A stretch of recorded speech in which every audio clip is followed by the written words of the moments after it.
La patience est un arbre dont la racine est amère mais dont les fruits sont très doux. Seul un fou teste la profondeur de l'eau avec ses 2 pieds. C'est la pluie de petites gouttes qui remplit la rivière.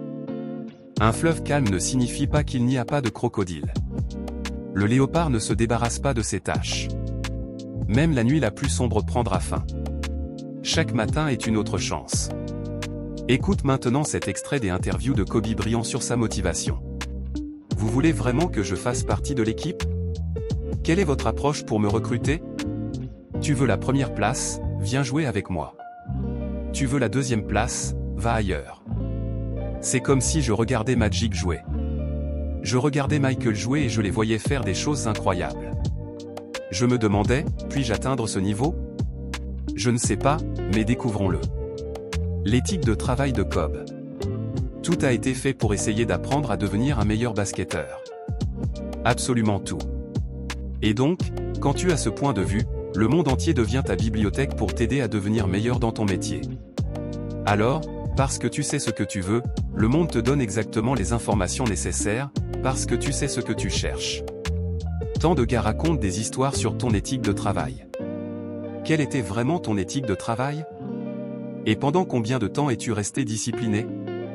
Eh bien, je veux dire tous les jours, depuis environ 20 ans. C'était un processus quotidien, essayer de comprendre les forces et les faiblesses. Par exemple, ma capacité à sauter, ma verticale était de 40, pas de 46 ou 45. Mes mains sont grandes, mais pas énormes. Donc, il fallait trouver des moyens de les renforcer pour pouvoir manier le ballon et faire ce qu'il fallait faire. Rapidité, j'étais rapide, mais pas incroyablement rapide. J'étais rapide, mais pas ridiculement rapide. Donc, j'ai dû compter beaucoup plus sur les compétences et les angles. J'ai dû étudier le jeu beaucoup plus, mais j'ai apprécié cela.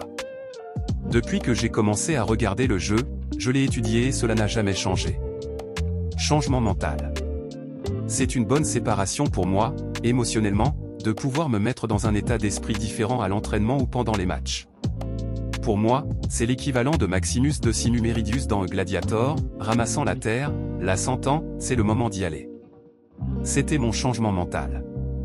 Se préparer pour un film. Tu dois te mettre dans cette cage. Quand tu es dans cette cage, tu es ce personnage. Et puis, quand tu en sors, c'est quelque chose de complètement différent. Mais quand je suis dans cette cage, ne me touche pas, ne me parle pas, laisse-moi tranquille. Se dépasser. Comment es-tu devenu si fort mentalement et émotionnellement, au point où rien ne te dérange? Eh bien, il faut regarder la réalité de la situation. Ce n'est pas à propos de toi. D'accord, tu te sens gêné. Tu n'es pas si important. Dépasse-toi de toi-même. Comme si tu t'inquiétais de la façon dont les gens pourraient te percevoir, et que tu te sentais embarrassé parce que tu avais tiré 5 airballs. Dépasse-toi de cela. Ensuite, demande-toi pourquoi ces airballs sont arrivés. Au lycée, on joue au maximum 35 matchs par an, avec beaucoup de temps pour se reposer. En NBA, c'est dos à dos. Je n'avais pas les jambes. Donc, chaque tir était en ligne, mais court. Je dois devenir plus fort. Je dois m'entraîner différemment. Je dois adapter mon programme de musculation pour une saison de 82 matchs. Pour que, quand les playoffs arrivent, mes jambes soient plus fortes et les tirs arrivent. C'était ça. Montagne de la chèvre. Y a-t-il des noms que tu regardais en te disant, ces gars-là sont aussi fous que moi? Oui, je m'occupais de ce que j'appelais la montagne de la chèvre. Je suis allé sur cette montagne et j'ai parlé à Magic, Michael, Bird, Hakeem Olajuwon, Jerry West, Oscar Robertson, Bill Russell. Je leur demandais ce qu'ils faisaient, quelles étaient leurs expériences. Michael, en particulier, est devenu mon grand frère depuis mon arrivée en championnat. Les joueurs qui avaient cette passion mais n'étaient pas disposés à y consacrer toute leur vie, c'est un choix. Tu as d'autres choses, une famille, d'autres responsabilités. Le jeu ne peut pas être ta priorité numéro 1. C'était amusant pour moi de voir cela. Relations et sacrifices. Si je suis ton copain du lycée ou un de tes cousins, qu'arrive-t-il à notre relation quand tu entres dans la ligue et que tu es déterminé à devenir le meilleur ou l'un des plus grands? Oh, ça souffre. Mais les gens qui t'aiment, comme les amis et la famille, le savent.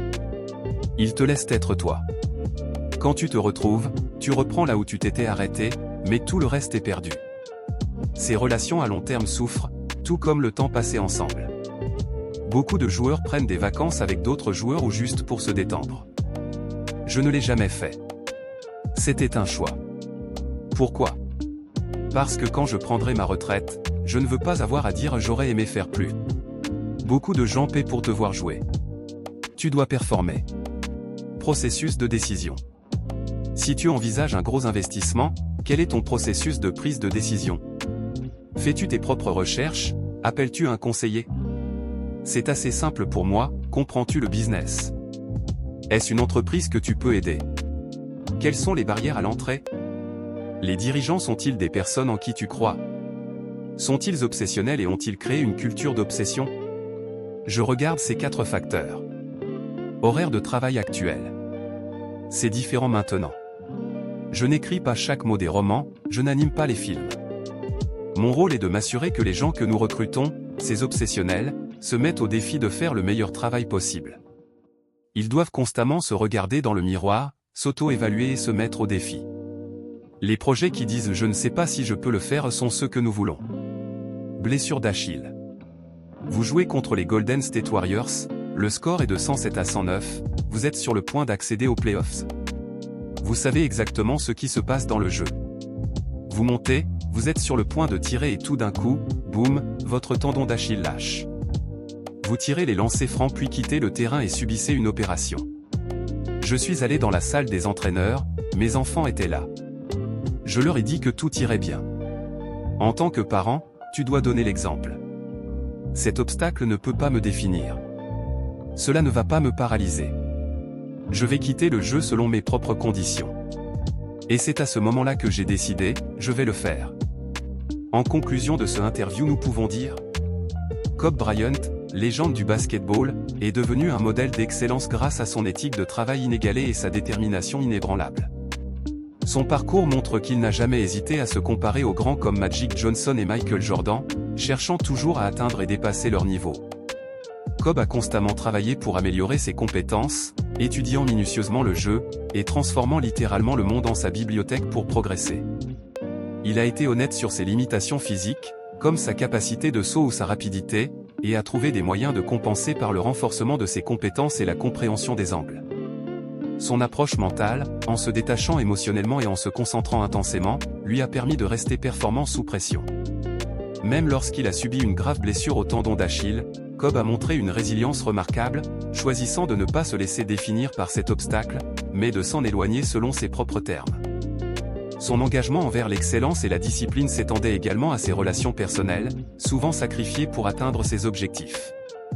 En fin de compte, Kobe Bryant incarne la passion, la persévérance et le sacrifice nécessaires pour devenir un véritable maître dans son domaine, laissant un héritage inspirant pour les générations futures.